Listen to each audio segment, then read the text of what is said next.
r/confessions. I buy weed for my kid. My kid was suicidal, skipping school, failing grades, upset most of the time. When I discovered cut marks on her arm, I woke her up and asked her about it. She said the only time she felt normal was when she smoked. I didn't even know she'd tried it. I'm usually a walk it off type parent, but I told her I'd do whatever it took to make her feel okay. And if that meant letting her get high as many times a day as she wanted, then I'm in. I just didn't want to lose her. I told her I'd buy it for her, so I had a better chance of her not coming across some bad shit. It's been a year and a half now. I let her smoke before school, at lunch, after school, whenever she feels like she needs to. She went from failing out of school to all A's and B's and somewhat back to the happy little girl she was before middle school. No more cutting. No more anxiety. No more depression. I now have hope for her future. I'm so thankful for cannabis. It has saved my daughter's life. And to any legislators opposed to decriminalization of cannabis reading this, I hope you understand just what the duck you're doing to actual human beings. You're not alone. My hubby and I smoke regularly, medicinal and recreational uses admittedly, so when my 15-year-old sank into despair we considered sharing. After medical checkups, psych meds, and tons of counseling didn't help her, I caved and let a family friend introduce her to marijuana. It was the best choice we could have made for her. As a parent, I felt neglectful and hypocritical withholding a treatment I knew could help my kid. It's been a little less than a year now. She's still alive, still fighting depression, anxiety, and PTSD. She hasn't cut herself in over a month. The dangerously fast weight loss is under control, and some days she even seems like her old self. So I'm okay with considering her needs over my legal culpability. If my choice is a prison or her funeral, I'll gladly serve my life to save hers. I am a sexual abuser. I'm going to be ending my life over awful mistakes I made in my life at 13 years old. I'm not worth the space. I made mistakes when I was 13 years old. Mistakes that are going to cost me everything. I grew up in an abusive environment. I'm not saying this excuses my actions. I'm just explaining the mindset that I was in when everything occurred. I was verbally, mentally, and sexually abused by my dad. I repressed most of these memories, but some are still vivid like it was yesterday. When I was 13, while my cousin was sleeping next to me, inappropriately, I placed his hand on my genitals for a few moments to feel what it felt like. I stopped myself after a few moments, but the action was already done. I waited for a while to see if he was awake, probably an hour. He never woke up. I placed cards, toys on him to try to wake him up so that we could laugh and hang out together. Still nothing, until the sun came up. We had a great relationship for years after this. We were buddies, played games together, had sleepovers. I never allowed that evil that was inside of me to ever hurt somebody again. I am sorry every day for what I did. I recognize that I was young and in a damaged environment, but the disregard for his health I showed, the pain I was unintentionally inflicting stuck with me. This cousin then went on to make a group of friends that got him into drugs. He started developing symptoms of schizophrenia like his dad, and by 24, was full blown. It's worth noting that even back in the day when we were buddies, he exhibited these symptoms, but they got worse. Anyhow, here we are to why I have decided to end my life. Now at 28 years old, my cousin came out as a homosexual man to everyone in the family. His dad, however, rejected his sexual orientation, and in a psychosis state, my cousin began texting everyone very strange messages. I hate this family. You're all so mean, you're all homophobic, calling people CNTS. Then he sent a few very strange messages to one of us that read, Casper the ghost is haunting me. He began getting violent with other family members and had to be admitted into a psyche ward. There, on medicine he began to act like himself again. It's worth noting that he did not send me any angry messages, even though he did everyone else. Up until this point, he and I have been friends who talked, hugged each other, told each other we love each other. It's all my fault. I just know that it's going to come out what I did when I was 13. And this is going to be the end of any facet of life I've ever had. I've hurt him. I've damaged him. And I'm worthless. I don't know if it's the event between him and I, Or if something worse happened later on. Judging by that text message, it's possible he was raped by 2 men, or at least traumatized by them. So here I am, just waiting for the moment I'm confronted. I will tell them the truth, and after that, I will end my life because I am an awful human being that deserves nothing else in this life. The confusion I'm feeling is immense. His dad came home and said he's doing really good, and also gave me a smile, but I don't know what to believe. Just a screwed up individual with Asperger's, PTSD, and a life of nothing with nothing to show. I'm done. You're making connections that aren't there in an attempt to cope with what's happening to your family member. It was an innocent act. It didn't cause psychosis to someone. I doubt they were conscious. You were a kid. Kids do dumb shit. I'm sorry this is happening. You need therapy.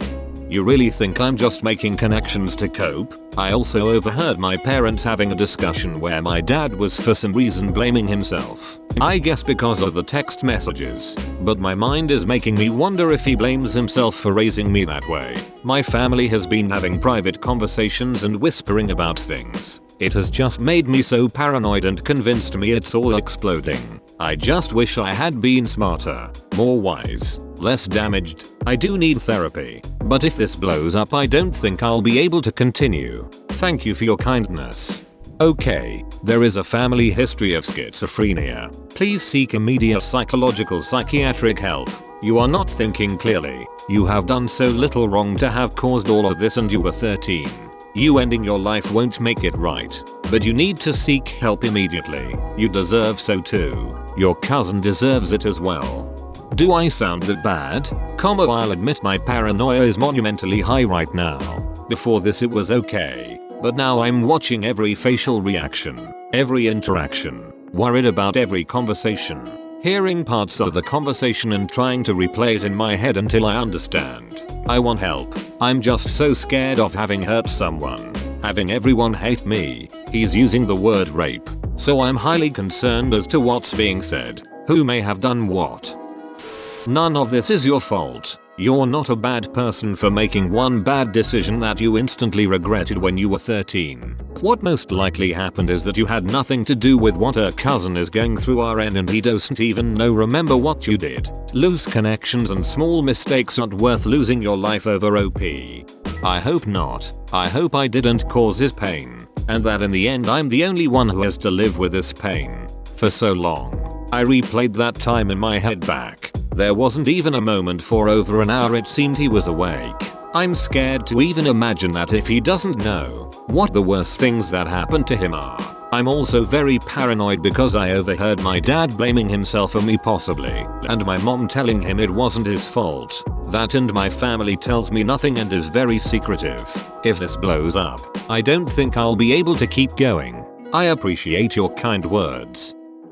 I wore a fake mustache to my first job for a week because I was scared I was going to be looked down upon for looking younger. I had and still have a baby face, and when I got my first job as a digital marketing intern for a summer, I had a lot of thoughts racing through my mind. One of these thoughts were, am I able to get respect from my co-workers without them seeing me as some kid? I met the people I was working with before I was supposed to start as an introductory, and the vibe I got was, although friendly, also a bit condescending. I started the job 4 months later because that's when summer started, and funnily enough everyone that I met except for the boss was no longer there. It was a whole new staff. I bought a fake stick-on mustache that suited me quite well, and it helped my paranoia and self-confidence because I no longer worried if they were looking down on me. I wore it every day for a week, and then one day, I decided to leave it home and walked in. Every co-worker said, "Oh, you shaved your mustache, wow," and I just played along instead of admitting it was a fake because I was self-conscious. One woman who was quite close to my age said I looked more youthful without it, and then it hit me. Truly professional people won't care about how young someone is as long as they are a good worker and a good person, and luckily for me the whole office was like that, so at the end of the day there was no point of pretending. So that's my confession, that I wore a fake mustache to my first job to look older in an attempt to get respect. I have terminal cancer. I'm not telling anyone. I have terminal cancer. I'm predicted to die within the next 3-6 months, right before I turn 21. God damn it. I'm not telling anyone. I'm not taking treatment. I've sold everything non-essential and plan on living my life in relative comfort until I can no longer bear it, at which point I'll either enter hospice or take my own way out. I'm afraid and scared, but I don't want to live my life as a sick person. I want to live life as normal as possible. At this point there is one person besides my medical staff who knows. She's offered to be there for me and be my friend during it all. And when the time comes she will hold my hand as I depart. Hold your loved ones. Tell them they matter. Forget that I exist. Red heart. My younger sister was diagnosed as a dead duck with cancer at 32. We flew her from Texas to NYC Presbyterian Hospital. She got the best treatment and is now 47. Don't give up. One of my closest friends had terminal cancer when we met and was given 7 months in the first year of our friendship. But my buddy stayed kicking strong for 9 whole years. I believe through a mix of spite and experimental drug trials. Even in his last days he pushed on and insisted he would win. And to this day I don't believe he ever gave in. Nor do I believe he lost the battle. I just think him and some omnipotent being made a good deal. I'm too scared to go to a psychologist because I fear he might diagnose me with a mental illness. To make this short, since it's late and I am tired, I have my entire life had suicidal thoughts. It started around 12. I have never told anyone that I have them, mostly since I thought it was completely normal to have. It wasn't until 7th grade that we had a pot addiction and mental health came up as a topic, and boom, apparently this is not normal. I'm 21 now and I never imagined that I would even reach my 20s. I have, like everyone else, good and bad days. I moved out 3 months ago to pursue an education that I am slowly losing interest in.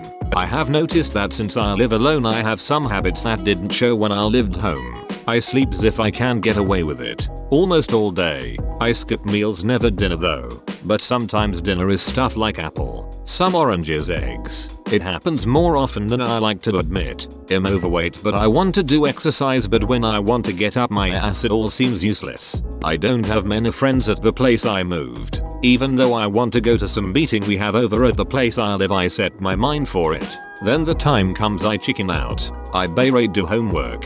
Tired all the time. Feel like shit and lonely. I really want a boyfriend and I believe I could get one, but I have almost zero motivation and I forget things more often than usual. The only days I actually eat breakfast is when I have to go to school so they don't expel me. Whoa, you made it to the end? You're a ducking beast. I'll cut you a deal. Smash like and subscribe for more curated content. Might. It's free and that's a great price.